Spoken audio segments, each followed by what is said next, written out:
Dear students, I am Dr. Rajiv Sapre. This is the 12th lecture about the chapter similarity. As you know, this is part of video lecture series about SSC mathematics, and I appeal all of you to subscribe my channel so that you can take advantage of all these lectures. So now we were solving some problems from, and the last problem now we have to solve from that exercise 1.2. See, in that problem you are given in triangle ABC, ray BD bisects angle ABC. So we will draw the figure. See, suppose this is the triangle ABC.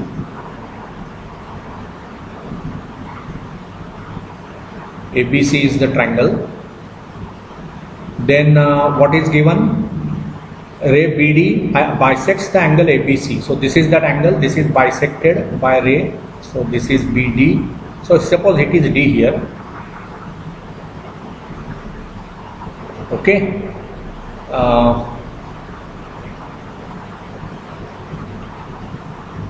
And ray CE bisects ACB. This is another ray which bisects the angle at C. So suppose this is that ray E here. So this is bisected. So these two are equal. These two angles also are equal. And now what we have to prove is, if segment AB CE bisects, if segment AB is congruent to segment AC, right? Man, you are given this segment A to B and segment A to C, they are congruent. So AB is congruent to AC, that is given. Then we have to prove ED is parallel to BC. To prove ED, that means this ED is parallel to BC. This ED is parallel to BC. This is what I have to prove. मग काय करता येईल बघा त्याच्यामध्ये. So in triangle prove that ED is parallel to BC. Proof काय होईल बघा. In triangle ABC, in triangle ABC, ray BD is bisector of angle ABC.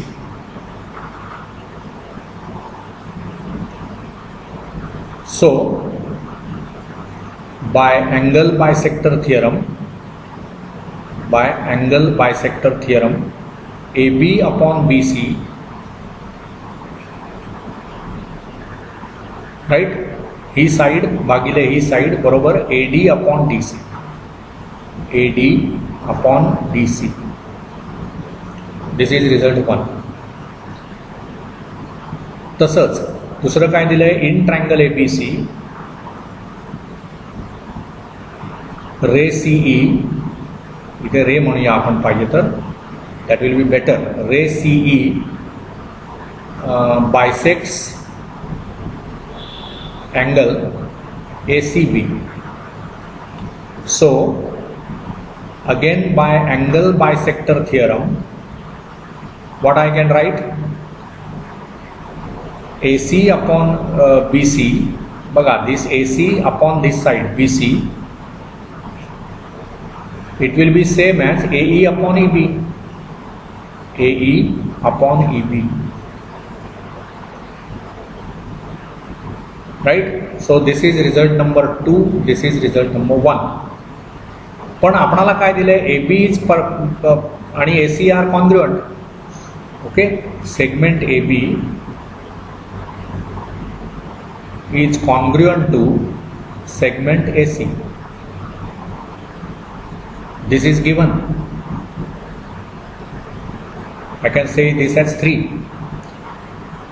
मग त्यामुळे आता 1 to 3 चा जर मी वापर केला, इथे बघा AB अपॉन BC आहे, इथे AD upon DC they are equal, इथे AC अपॉन BC आणि AE अपॉन EB हे इक्वल आहेत.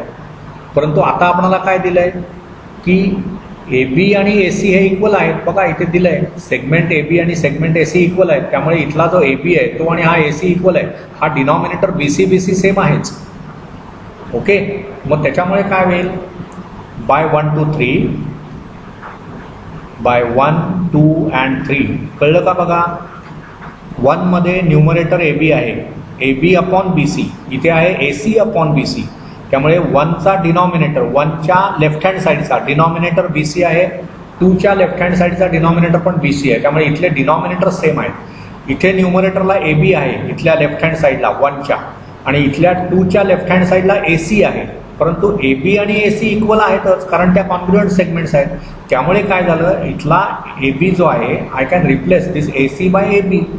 त्यामुळे from 1 2 and 3 what I get, a B upon b c is equal to a B upon a बी.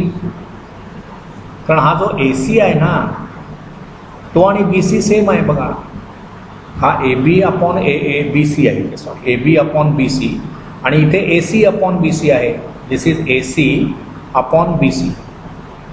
हे बघा हे म्हणजे असं नाही आहे ॲक्च्युअली, अँड म्हणूया आपण, or we will erase this. This is not necessary also.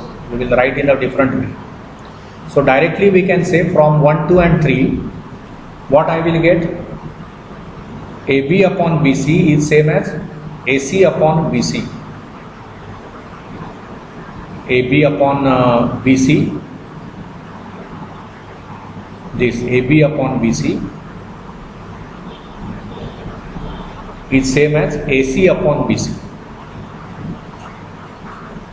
का तर ए बी आणि ए सी इक्वल दिलेले आहेत तुम्हाला, म्हणजे इथले दोघांचंही न्यूमरेटर इक्वल आहे, डिनॉमिनेटर तर ऑलरेडी सेम आहे.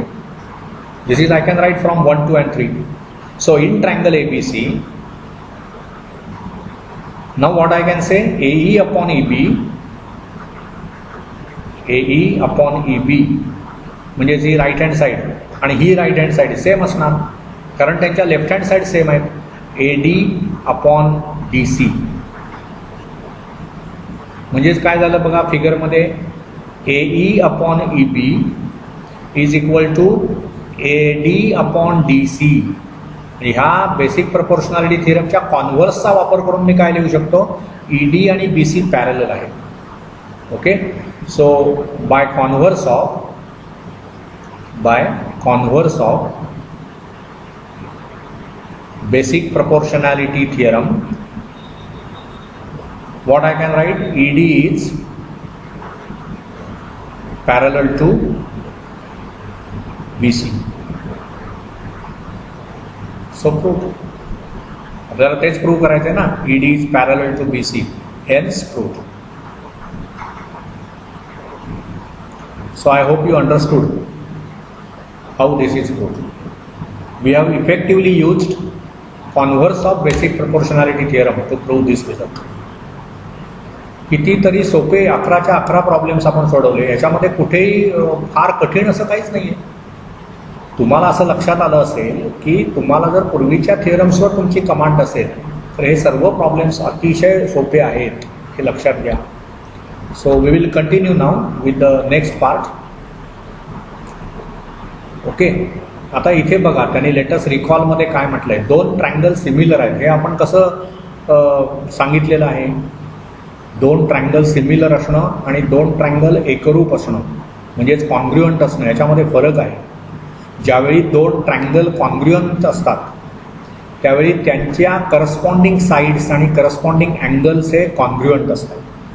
परंतु ज्यावेळी 2 ट्रायंगल सिमिलर असतात, आता बघा इथे आपण काढूया एक ट्रायंगल. समजा मी असं केलं की एक ट्रायंगल काढला, say I draw this triangle and I draw another triangle.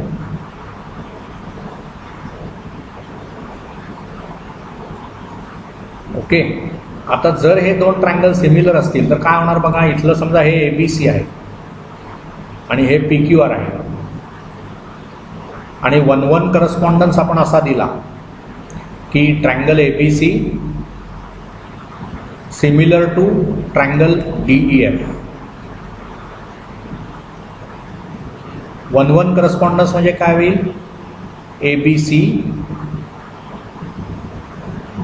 Sorry मी इथे PQR लिहिलं पाहिजे कारण मी इथे नावं दिली आहेत PQR, सो PQR, तर इथे PQR म्हणजेच काय होणार, AB करस्पॉन्डिंग साइड PQ,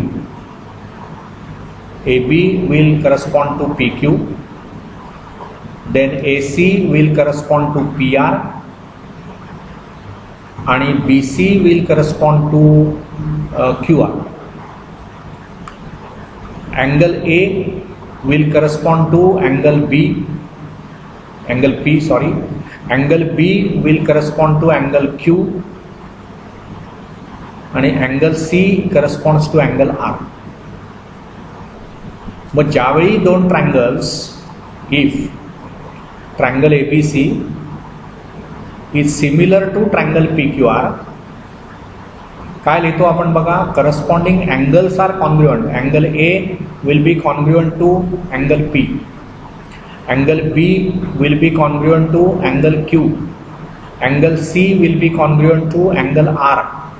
परंतु करस्पॉन्डिंग साइड्स ज्या आहेत AB आणि PQ यांचा रेशो, AC आणि PR यांचा रेशो आणि इकडे BC आणि QR यांचा रेशो इक्वल असेल. Angles are congruent, sides are in proportion. जेव्हा ट्रायंगल्स कॉन्ग्रुएंट असतात त्यावेळी हे पण हा जो रेशो असतो तो प्रत्येक वेळी 1 असतो. म्हणजेच काय, AB आणि PQ यांची लेंथ सेम असते, AC आणि PR यांची लेंथ सेम असते, BC आणि QR ची लेंथ सेम असते, परंतु इथे ते प्रपोर्शनमध्ये असतात. So whenever triangles are similar, this is what is happening. सो बघा इथे सिमिलर ट्रायंगलची डेफिनेशन काय दिली आहे, in triangle ABC and triangle DEF, if angle A is congruent to D, angle B congruent to E, angle C congruent to F. हे तीनही angles जे आहेत ते कॉन्ग्रुएंट आहेत करस्पॉन्डिंग, आणि AB अपॉन DE म्हणजे इथली साईड त्याच्या करस्पॉन्डिंग इथली साईड यांचा रेशो, BC आणि EF यांचा रेशो आणि तसंच AC आणि DF यांचा रेशो हे जर सेम असेल, then triangle ABC and triangle DEF are similar triangles. त्यामुळे दोन ट्रायंगल्स तुम्हाला दिल्यानंतर first you have to establish 1-1 correspondence between the vertices of the triangle and then corresponding angles must be congruent, and if the corresponding sides are in proportion, म्हणजे त्या साइड्सच्या लेंथचा ratio हा जर same असेल तर आपण काय म्हणणार, triangles are similar. Understood. So this is a new concept now, similar triangles.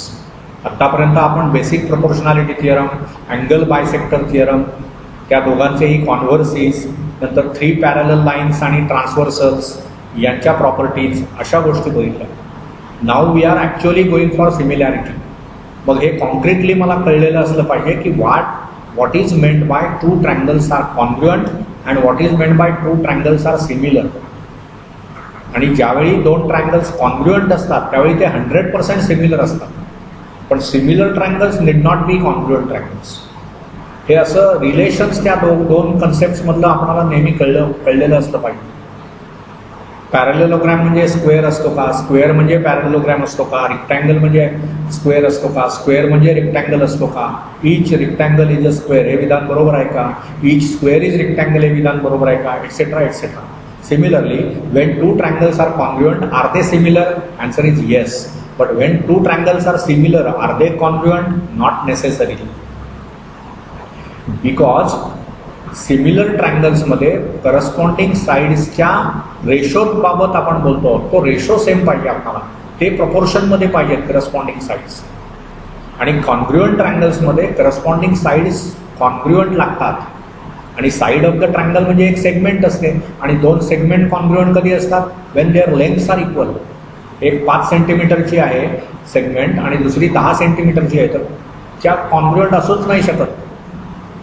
परंतु एक कुठेतरी 5 सेंटीमीटरची एक सेगमेंट आहे, दुसरीकडे पण 5 सेंटीमीटरची सेगमेंट आहे, they are congruent. So congruent segments म्हणजेच their lengths are equal, congruent angles म्हणजेच देअर मेजर्स आर इक्वल. हे दोन गोष्टी नीट लक्षात घ्या. प्रपोर्शनमध्ये असणं म्हणजे काय आणि ते कॉन्ग्रुएंट असणं म्हणजे काय. कॉन्ग्रुएंट आहे ते प्रपोर्शनमध्ये आहेच, पण प्रपोर्शनमध्ये आहे म्हणून कॉन्ग्रुएंटमध्ये नाही आहे. हे जी इंटररिलेशन्स आहेत ना, ही चांगल्या प्रकारे आम्हाला आत्मसात झालेली असली पाहिजे. मग आता तुम्हाला काय करायचं आहे, ठीक आहे, you understood what is made by triangles are similar, that we know now what are the, जसं आपण कॉन्ग्रुएंट अँगल्सच्या बाबतीमध्ये बघा, तुम्हाला जर आठवत असेल कॉन्ग्रुएंट ट्रायंगल्स असं जर तुम्ही घेतलं, बघा इथे आपण असं पूर्वी केलेलं आहे 9वीमध्ये तुम्ही कॉन्ग्रुएंट ट्रायंगल्स. मग ते 2 ट्रायंगल्स कॉन्ग्रुएंट आहेत. समजा मी असं घेतलं की ट्रायंगल ABC आणि it is congruent to triangle PQR with the 1-1 correspondence a ABC corresponding to PQR. हे कधी आपल्याला 4 टेस्ट होत्या, if you remember. Side test SSS, नंतर काय होतं SAS, नंतर ASA, नंतर होतं AAS, आणि जर काटकोन त्रिकोण असतील दोन्ही तर मग hypotenuse side theorem, hypotenuse side property. अशा वेगवेगळ्या टेस्ट तुम्हाला होत्या आणि त्याच्यावरून तुम्ही ठरवत होता ते 2 ट्रायंगल्स कॉन्ग्रुएंट आहेत की नाही. तसंच आता तुम्हाला सिमिलॅरिटीच्या टेस्ट बघायच्या आहेत. So now what is our topic, next topic that we will be discussing will be test of similarity of triangles. Test of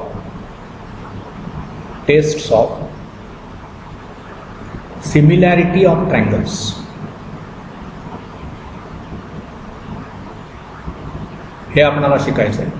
म्हणजे बघा आता इथे for similarity of 2 triangles the necessary conditions are that their corresponding sides are in some proportion, same proportion, and their corresponding angles are congruent. Out of these conditions, when 3 specific conditions are fulfilled, the remaining conditions are automatically, कारण 6 conditions आहेत ना. म्हणजे या तुमचा समजा एक triangle ABC असेल आणि दुसरा ट्रायंगल PQR असेल आणि समजा 1-1 करस्पॉन्डन्स व्हर्टायसिसचा तुम्ही असा लिहिलात ABC PQR, तर पहिलं आधी काय होणार, angle A congruent to angle P पाहिजे, ही एक झाली गोष्ट. Angle B must be congruent to angle Q आणि angle C must be congruent to angle R. ह्या 3 गोष्टी झाल्या. तसंच काय पाहिजे, AB अपॉन PQ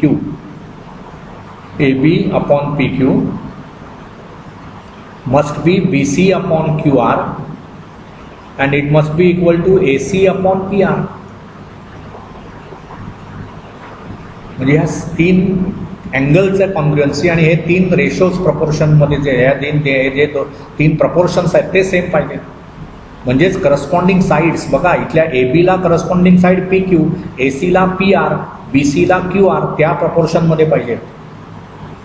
ह्या सर्व कंडिशन्स म्हणजे ही कंडिशन प्रपोर्शनॅलिटीची, म्हणजे हे 3 आहेत ना, AB upon PQ must be BC upon QR, AB upon PQ must be AC upon PR, BC upon QR must be AC upon PR, angle A must be congruent to angle P, angle B must be congruent to angle Q, angle C must be congruent to angle R. या 6 गोष्टी घडणार तेव्हा मी म्हणणार की okay माझे triangle similar आहे. मग त्याच्यासाठी एवढ्या 6 गोष्टी चेक करण्याची गरज नाही. अँगल टेस्ट आहे सिमिलॅरिटीची.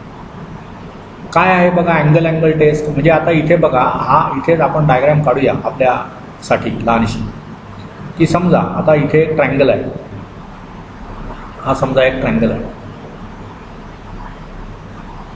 ओके, आणि इथे दुसरा एक ट्रायंगल घेऊया आपण.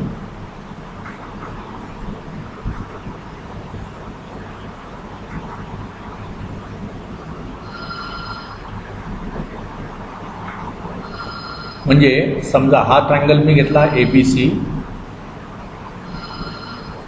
हा मी घेतला PQR आणि 1-1 करस्पॉन्डन्स मी हा दिला ABC PQR. मग इथे समजा असं झालं की angle A is congruent to angle P, नंतर मग angle B is congruent to angle Q, angle C is congruent to angle R. म्हणजेच इथले करस्पॉन्डिंग अँगल्स, हा अँगल, मग हा अँगल आणि हा अँगल, तसंच हा अँगल आणि हा अँगल. म्हणजे हे करस्पॉन्डिंग आहेत ना. ए ला करस्पॉन्डिंग कोणता आहे? पी. बी ला करस्पॉन्डिंग व्हर्टेक्स कुठला? क्यू. सी ला करस्पॉन्डिंग व्हर्टेक्स कोणता? आर. मग एच्या ठिकाणचा अँगल पीच्या ठिकाणचा अँगल हे कॉन्ग्रुएंट पाहिजेत, म्हणजेच त्यांची मेजर्स सेम पाहिजेत. बीच्या ठिकाणचा अँगल आणि इथला क्यूच्या ठिकाणचा अँगल यांची मेजर्स सेम असतील आणि सीच्या ठिकाणचा अँगल आणि आरच्या ठिकाणचा अँगल यांची मेजर्स सेम असतील तर आपण सांगणार की ही अँगल अँगल अँगल टेस्ट झाली आणि याच्यानुसार ट्रायंगल हे सिमिलर आहेत. ही त्यातली पहिली टेस्ट आहे, लक्षात घ्या. So very simple. आता ह्याची प्रूफ इथे दिलेली आहे तुम्हाला, आपण ती पुढच्या लेक्चरला डिस्कस करू. परंतु काय नेमकं आहे बघा, का ते सिमिलर आहे. तुम्हाला जर एवढं दिलेलं आहे की हे मग त्यांचे रेशो अँगल म्हणजे सिमिलर असण्यासाठी याच 3 गोष्टी उपयोगाच्या नाहीत ना. तर आपण काय म्हटलं, A B upon P Q, B C upon Q R, A C upon P R हे पण सेम पाहिजे तर ते अँगल्स सिमिलर आहेत. तर ह्या नुसत्या अँगलच्या कॉन्ग्रुअन्सवरून आपल्याला हे पण सिद्ध करता येतं. असं जर मी दाखवलं तर मग सिमिलॅरिटी झाली तिथे सिद्ध. कळलं का? म्हणून आपल्याला काय करायचं आहे आता की या 3 गोष्टींचा मी वापर करणार की ते अँगल सेम आहेत. अँगल ए आणि अँगल पी सेम आहेत, अँगल बी आणि अँगल क्यू सेम आहेत, अँगल सी आणि अँगल आर सेम आहेत. आणि याचा वापर करून मी असं दाखवणार की A B upon P Q म्हणजे बघा ही जी साईड आहे A B upon P Q, B C upon Q R आणि A C upon P R पण इक्विव्हॅलंट आहे. म्हणजे मी हे पण आहे हे दिलेलंच आहे आणि हे आपण सिद्ध करायचं ह्या दिलेल्या गोष्टींवरून. त्याच्यावरून मी म्हणणार की हे 2 ट्रायंगल सिमिलर आहेत. दिस इज ब्युटी. हे ह्या ज्या प्रूफ्स आहेत ना त्या अतिशय सुंदर आहेत. If you understand you can enjoy. मी नेहमी असं म्हणत आलो आहे की गणित हे एखाद्या कवितेसारखं असतं. का कवितेसारखं? कवितेचं आणि मी गणिताचं का कम्पॅरिझन करतो तर कवीच्या मनामध्ये जे काही असतं ना ते तुम्हाला कळलं ना की त्या कविता तुम्हाला एन्जॉय करता येतात. तसंच आहे गणितामध्ये जे काही दडलेलं आहे ना सौंदर्य हे ज्यावेळी तुम्हाला कळेल त्यावेळी तुम्ही ते चांगल्या प्रकारे समजून घेऊ शकता आणि मग ते एन्जॉय करता तुम्ही. ते समजावून घेण्यासाठी खूप अथक परिश्रम आपल्याला करावे लागतील, अनेक प्रॉब्लेम सोडवावे लागतील, थिअरी चांगली तयार करावी लागेल. Once you do all that very simple. Mathematics is very simple. So हा जो पर्टिक्युलर इश्यू आहे की अँगल अँगल टेस्ट ही कशी परफेक्ट आहे, नुसतं हे करस्पॉन्डिंग अँगल्स कॉन्ग्रुएंट आहेत हे दिलेलं आहे, त्याच्यावर मी करस्पॉन्डिंग साईड्स प्रपोर्शनमध्ये आहेत हे कसं प्रूव्ह करणार. आणि once you prove that then you can say that 2 triangles are similar. तर हे आपण पुढच्या लेक्चरला बघूया. Till then bye. Thank you. Again I appeal you to subscribe my channel and take advantage of these lectures. Thank you.